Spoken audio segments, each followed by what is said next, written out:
우리가 지금 본디오 빌라도에게 고난을 받으사 십자가에 못 박혀 죽으시고라는 신앙 고백을 가지고 지난주에 이어서 오늘도 묵상하고 또 그와 관계된 오늘 말씀에 함께 또 다시 돌아보는 시간 갖도록 하겠습니다.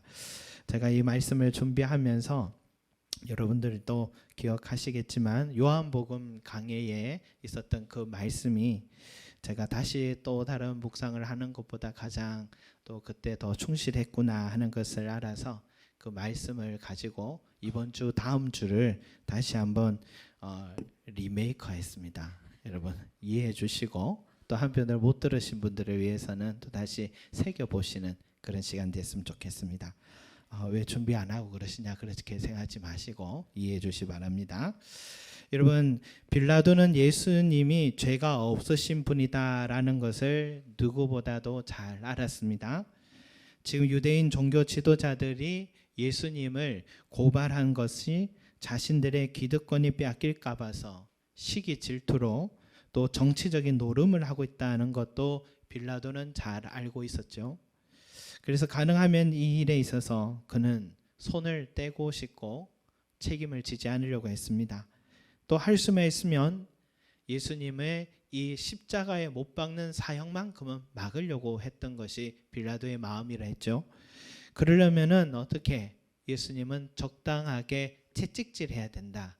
채찍질을 하는 것으로서 저들의 비위를 맞춰줌으로써 더 이상 예수를 못 박으라고 외치지 않도록 해야겠다라고 생각을 한 것입니다. 그래서 오늘 1절 말씀해 보니까 이에 빌라도가 예수를 데려다가 채찍질하더라. 최근에 인도네시아 수마트라 섬에 그 법에 의해서 불륜을 저질렀다고 혼외 정사를 했다고 남자와 여자를 공개 태형을 한 뉴스가 최근에 나왔죠. 여성이 그 채찍에 39대를 맞고는 그 자리에서 혼절을 해버렸습니다. 그래서 병원에 치료를 받게 되었다는 뉴스가 나오게 되었습니다. 39대, 여러분 예수님이 맞은 그 채찍은 바로 이런 태형 수준의 채찍과는 차원이 다른 채찍이다 할 수 있죠. 십자가의 형을 받기 전에 이런 죄인들이 채찍질을 가끔씩 당하는데 로마인들이 사용하는 이 채찍은 어떤 채찍이냐면 뼈조각과 쇠붙이를 끈의 맨 끝에다가 매달아 놓습니다. 그리고 그 채찍은 그렇게 길지는 않습니다. 그런데 여러 갈래의 가죽 끝에 이 예리한 쇠고리들의 방울처럼 달아서 날카로운 그 방울들이 이제 채찍으로 짤랑짤랑 소리를 내는 것이죠. 그래서 사람들은 이 로마인들의 이 채찍에 맞다가 죽는 경우들이 참 많았다고 합니다. 예수님이 죽기 전에 12시간의 행적을 잘 따라갔던 영화 패션 오브 크라이스트라는 영화를 본 적이 있는데 여러분들도 보셨을 것입니다. 십자가에 못 박히는 장면이 그것도 너무너무 끔찍해서 차마 못 보겠는데 또 보지 못할 장면은 바로 이 채찍을 맞는 장면이다 할 수 있습니다. 저도 차마 눈을 뜨고 볼 수가 없어서 그 순간은 눈을 감았습니다. 우리가 오늘 말씀에 지금 한번 짤막하게 예수님이 빌라도가 예수를 데려다가 채찍질 하더라 라는 이 짤막한 글귀, 본디오 빌라도에게 고난을 받으사 라는 이 짤막한 고백, 이 속에 여러분 절대 그 채찍과 고난은 쉽게 암송하고 읽고 지나갈 내용이 아니었습니다. 고증을 가장 충실하게 맞추어 찍었던 이 영화였기 때문에 예수님의 이 채찍 맞는 장면은 가장 실제에 흡사한 장면이었습니다. 먼저 예수님의 옷을 벗깁니다. 두 손을 기둥에 묶습니다. 로마 군인들이 시험 삼아서 들고 있던 채찍을 또 다른 관리인의 나무의 탁자에 내리쳤습니다. 채찍 끝이 쇠조각과 뼈조각이 나무에 박힙니다. 그리고 그걸 잡아당겼더니 나무 파편이 튀어오르죠.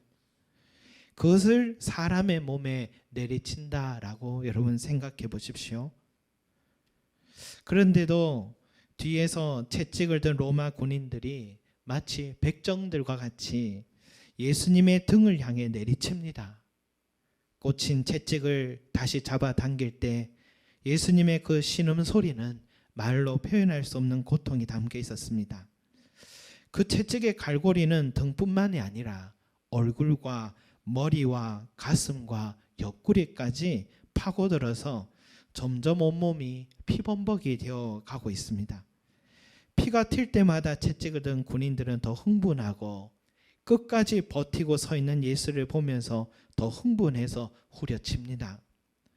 더 이상 설 수 없어서 쓰러지니까 이제는 배가 보이도록 눕혀서 그 채찍으로 예수의 얼굴과 가슴과 배와 넓적 다리를 난도질을 하기 시작합니다.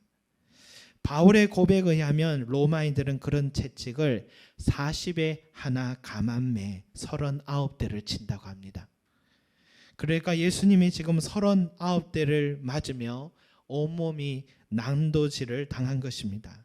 매를 다 맞고 나니까 지금 예수님의 몸의 살은 너덜너덜한 상태가 되었고 의식을 잃었고 그 주변은 붉은 피로 흥건히 젖어 있었고 길 위에서 끌려간 예수님의 피가 줄을 그었습니다. 그 채찍의 충격적인 잔상이 지금도 남아 있습니다. 저는 그 영화를 볼 때마다 왜 이렇게 자극적으로 그렸을까?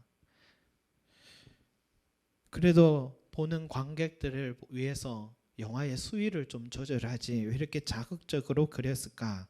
영화 감독을 탓했습니다. 그런데 지금 생각해 보니까 예수님이 맞았던 그 채찍을 내가 지금까지 너무 추상적으로 생각해 왔구나. 가볍게 생각해 왔다는 것을 알게 됩니다.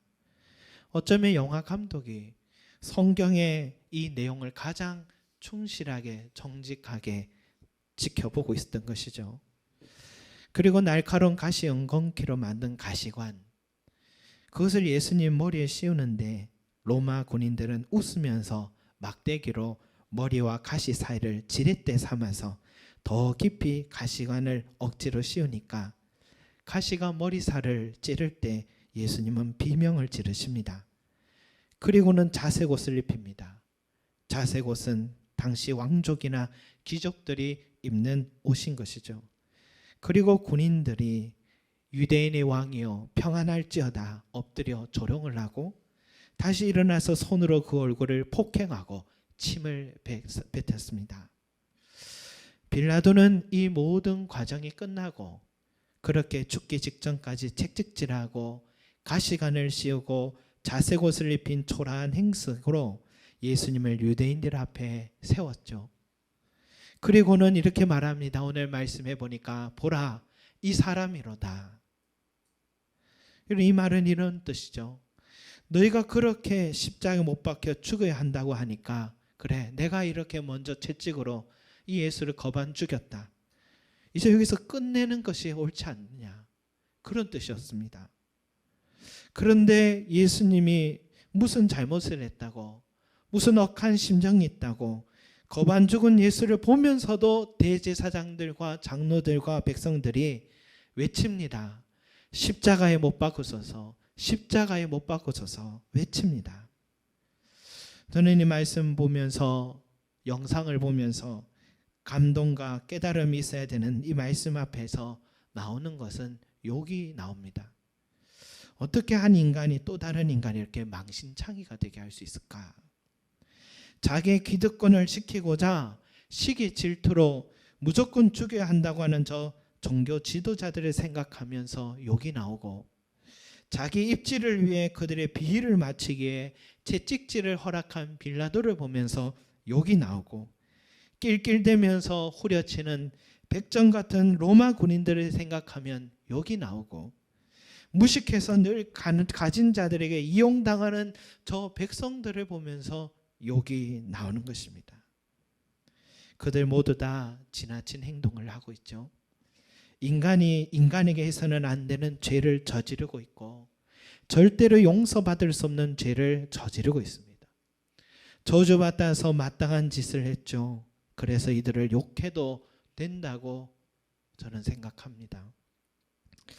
그래서 지금까지 예수님의 몸이 이 지경으로 되기까지 직접적이든 간접적인 원인 제공자를 생각합니다.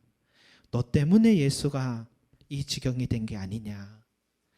인간 백정가든 채찍을 든 로마 군인들을 손가락질 해보고, 그렇게 내버려둔 빌라도 총독을 손가락질 해보고, 총독을 부추겼던 유대 지도자들을 향해서 손가락질 해봤고, 그들에게 예수를 넘긴 가룟 유다를 향해서 손가락질을 해봤고, 예수를 지켜주지 못할 망정 3번이나 부인하고, 그래 부인했던 베드로와 뿔뿔이 도망갔던 제자들을 향해서 손가락질을 해왔습니다. 여러분, 이들 모두 다 오늘날로 말하면 적폐 세력들이죠. 이런 적폐 세력들은 다 그 죗값을 물어야 됩니다. 누가 죄 없는 예수를 이 지경으로 만들어 놨는지 분명한 지시한 사람이 있을 텐데, 그들이 공모한 사람들이 있을 텐데, 그들을 찾아내서 반드시 응징해야 되는 것입니다. 그래서 우리 기독교 역사는 2000년 동안 누가 예수님을 채찍질에 넘겼느냐, 채찍질했느냐, 그 질문에 그 적폐자를 찾고 정죄해 왔던 것입니다. 실제로 영국 북부 지역의 어느 공원에 나무 12그루가 있었다 합니다. 시민들에게 이 나무에게 이름을 지어주자 의견을 모았더니 예수님의 12제자의 이름을 붙여주기로 했다 합니다. 그때부터 모든 나무들이 다 잘 자라는데, 유독 한 나무, 그 나무의 이름은 가룟 유다 나무입니다. 그 나무만 시들기 시작하고 결국은 그 나무는 죽고 말았답니다. 짐작할 수 있죠? 지나가는 사람들마다 다 발길질 하면서 그 가룟 유다 나무를 향해서 너 때문에 예수가 잡혀서 채찍질 당했고, 너 때문에 예수님이 십자가에 달려 죽지 않았냐 하면서 욕을 얼마나 했고 발길질을 했는지 결국 그 나무가 죽고 말았답니다. 그만큼 가룟 유다가 책임자로서 욕을 많이 먹은 사람인 것 같아요. 또 한 사람이 욕을 많이 먹죠. 누굽니까? 본디오 빌라도 아닙니까? 2000년 기독교 역사에서 얼마나 많은 예배가 이루어왔고, 오늘도 얼마나 많은 예배가 지금도 전 세계에 이루어지고 있습니까? 그 예배 때마다 사도신경을 외울 때마다 본디오 빌라도에게 고난을 받으시고 하면서 그 말을 하며, 빌라도 너 때문에 예수님이 채찍질 당한 게 아니냐, 다 욕을 하는 것입니다. 세상에 이렇게 많은 욕을 먹은 사람들은 없을 것입니다. 그런데 우리가 예수님이 이렇게 만든 그 적폐 세력이 누구냐 하면서 찾아가다 보면, 여러분, 전혀 예상하지 못한 바로 한 사람을 맞닥뜨리게 됩니다. 그는 누구냐? 바로 성부 하나님이셨습니다. 예수님이 채찍질로 고난을 당하신 것은 그를 판 가룟 유다의 잘못도 있고, 부인하고 도망친 제자들의 잘못도 있고, 종교 지도자 빌라도 로마 군인들의 잘못도 있지만, 예수님이 이렇게 고난받게 하신 분은 바로 성부 하나님이셨습니다. 그것은 성경을 조금만 더 가까이 보면 우리가 알 수 있습니다. 예수님이 체포되고 또 신문받고 재판받고 채찍질 당하기 전에 마지막으로 아버지 하나님께 이렇게 기도를 드리잖아요. 아빠, 아버지요, 아버지께서는 모든 것이 가능하오니 이 잔을 내게서 옮겨 주시옵소서. 자신이 채찍을 맞고 십자가에 죽게 될 것을 알고 아셔서 이것만큼은 좀 피하고 싶어서 성부 하나님께 완전한 인성을 가지신 예수님께서 정말 처음으로 또 마지막으로 간곡한 부탁을 드렸던 것인데, 그러나 결국 그 하나밖에 없는 아들의 그 간곡한 부탁을 아버지 하나님이 거절하신 것이고, 아버지 하나님이 이 채찍의 자리에 가도록 내버려 두신 것이었습니다. 또 한편 이 고난의 원인 제공자는 예수님 자신이기도 합니다. 그 전으로 거슬러 올라가 보면 예수님의 사역 초기에 니고데모라는 사람을 만났는데 그에게 이런 말을 했죠. 모세가 놋뱀을 든 것처럼 인자도 들려야 하리라. 이것은 예수님은 십자가에 매달려 죽게 될 것을 자기 스스로도 알고 계셨다라는 것입니다. 채찍을 맞을 것이고 십자가에 달려 높이 들릴 것을 스스로도 알고 계셨다는 것입니다. 그러나 그것을 아시면서도 예수님은 그 길을 뚜벅뚜벅 걸어가셨고 아버지의 뜻을 위해서 걸으셨고 이 6월절 날 예루살렘으로 스스로 걸어가셨고 만약 이 채찍을 원치 않았다면 예수님은 이날에 예루살렘 가지 않고 고향 갈릴리에 머무셨어야 했을 것입니다. 여러분, 우리는 이 사실을 인정하게 될 때에 왜 예수를 누가 채찍에 고난을 당하게 했느냐, 누구냐라고 이렇게 찾다가 이제 우리 질문은 이렇게 바뀝니다. 왜 그러셨을까? 왜 하나님 아버지는 아들을 채찍으로 온몸에 그렇게 상하도록 내버려 주셨을까? 왜 예수님은 이 고난의 비참함을 누구보다 더 잘 아시면서 그 길을 스스로 걸어가셨을까? 세상의 아버지가 자식이 이렇게 끔찍한 채찍을 맞겠다라는 것, 여러분 정말 이해할 수가 없는 일입니다. 저희 집에 아이가 초등학교 2학년 때 일인데 제가 아들을 마음먹고 때린 적이 있다 했죠. 그때 어릴 때 참 이런 부분은 좀 수정했으면 좋겠다 하는 마음에 저도 순간의 감정을 또 조절하지 못하고 그렇게 때렸습니다. 또 성경에도 자식이 또 때려라라는 말씀도 있었고 그랬습니다. 그래서 그날은 정말 오랜만에 마음 먹고 매를 들고 때렸는데 평소에 매를 잘 안 됩니다, 제가. 그런데 그러다 보니까 준비되지 않은 사랑의 매를 들고 말았습니다. 제가 들고 때린 사랑의 매는 매미채였는데 때리고 나서 아이 엉덩이를 보니까 피멍이 들어있는 겁니다. 제 기억으로 3대, 많게는 5대를 때린 것 같아요. 나름 그렇게 때린다고 때리고 뒤에 보니까 걱정이 되더라고요. 아, 가정폭력이 이런 거구나. 내가 그 뉴스에 나오는 그 아빠인가? 그런 생각을 하게 됐습니다. 알고 보니까 그 매미채가 알루미늄이었습니다. 공교롭게도 그 주간에 시찰 목사님들과 목욕탕을 가는데 목사님들이 다 아이의 엉덩이를 보면서 놀라시며 누가 그랬냐고.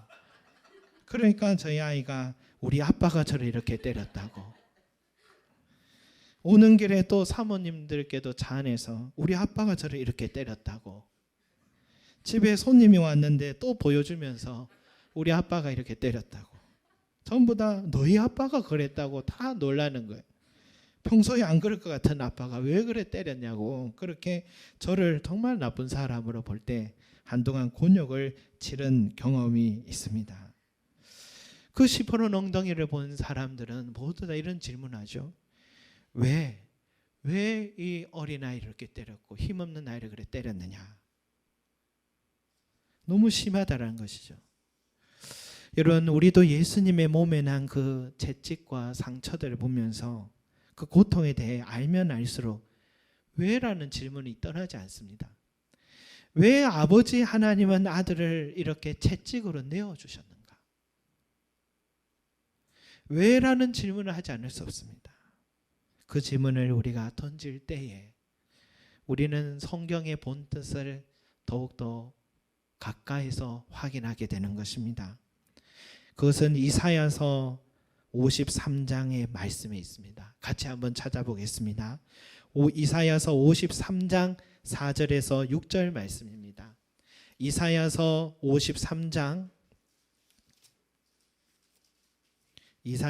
53장 4절에서 6절입니다.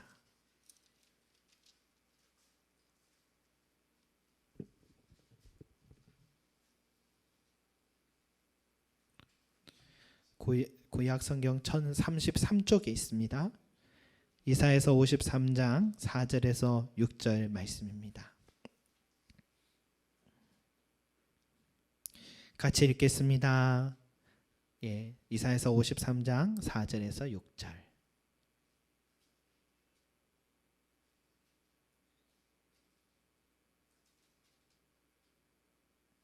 같이 읽겠습니다. 시작. 그는 실로 우리의 질고를 지고 우리의 슬픔을 당하였거늘 우리는 생각하기를 그는 징벌을 받아 하나님께 맞으며 고난을 당한다 하였노라. 그가 찔림은 우리의 허물 때문이요 그가 상함은 우리의 죄악 때문이라. 그가 징계를 받음으로 우리는 평화를 누리고 그가 채찍에 맞음으로 우리는 나음을 받았도다. 우리는 다 양 같아서 그릇 행하여 각기 제 길로 갔거늘 여호와께서는 우리의 모든 죄악을 그에게 담당시키셨도다. 아멘.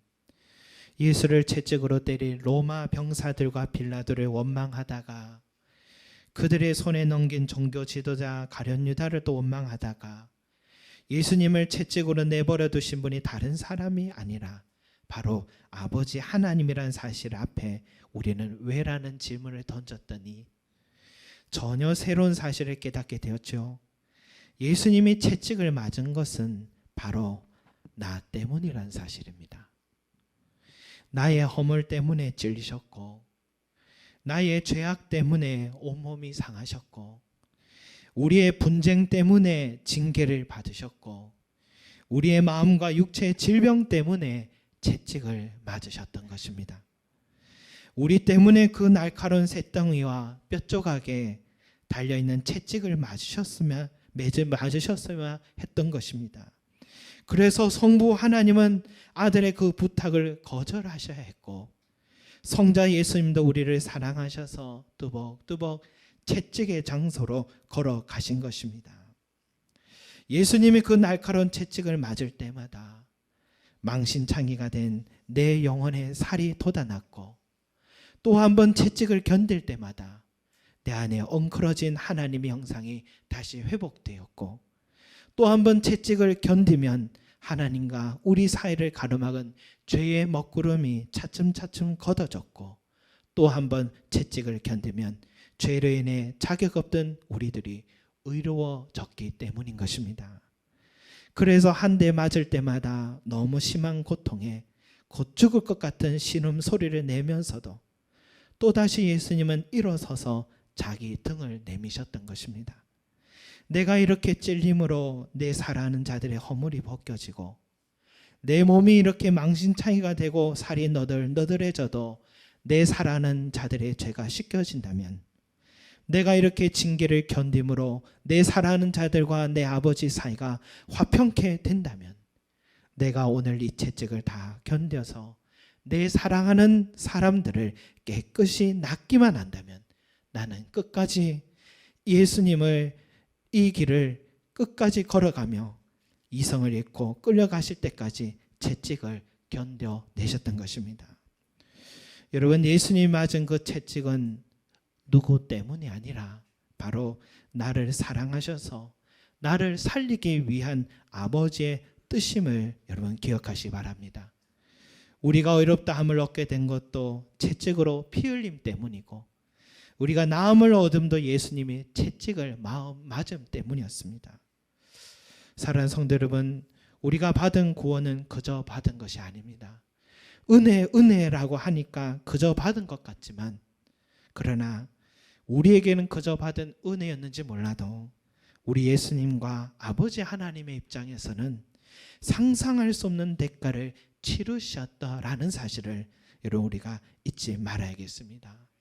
본디오 빌라도에게 고난을 받으사라는 이 고백을 할 때마다 본디오 빌라도 때문에 채찍을 맞은 것이 아니라 나 때문에 본디오 빌라도를 통해서 채찍을 맞으셨다라는 사실을 꼭 기억하시고 그 사랑 때문에 모든 죄를 씻겨주시고 그 흘리신 피 때문에 내게 영생을 얻게 하신 것을 항상 감사하는 마음을 갖고 살아가시는 저와 여러분이 되시기를 소망합니다. 기도드리겠습니다. 사랑과 은혜가 많으신 우리 아버지 하나님, 우리 때문에 나 때문에 맞으신 그 채찍인데 우리는 지금까지 누구 때문이라고 생각해 왔습니다. 주여, 다시 한번 이제는 나 때문에 나를 사랑하셔서 이렇게 죽으시는 우리 맞으시는 우리 예수님을 다시 한번 기억하게 하시고 그 은혜를 항상 기억하고 감사하는 자들 되게 해주셔서 이제는 그 사랑을 가볍게 여기지 않고 또 그 사랑에 또 실망시켜 드리지 않고 주님의 기쁨이 되게 하시고 이제는 주님의 사랑에 걸맞는 삶을 살아가는 우리들이 될 수 있게 하여 주시옵소서. 본디오 빌라도에게 고난을 받으사라는 이 고백을 드릴 때마다 나를 향한 하나님의 사랑을 날마다 기억하고 주님의 그 고난을 기억하고 영광 돌릴 줄 아는 저희들 될 수 있도록 축복해 주시옵소서. 감사드리고 예수 그리스도 이름으로 기도드립니다. 아멘.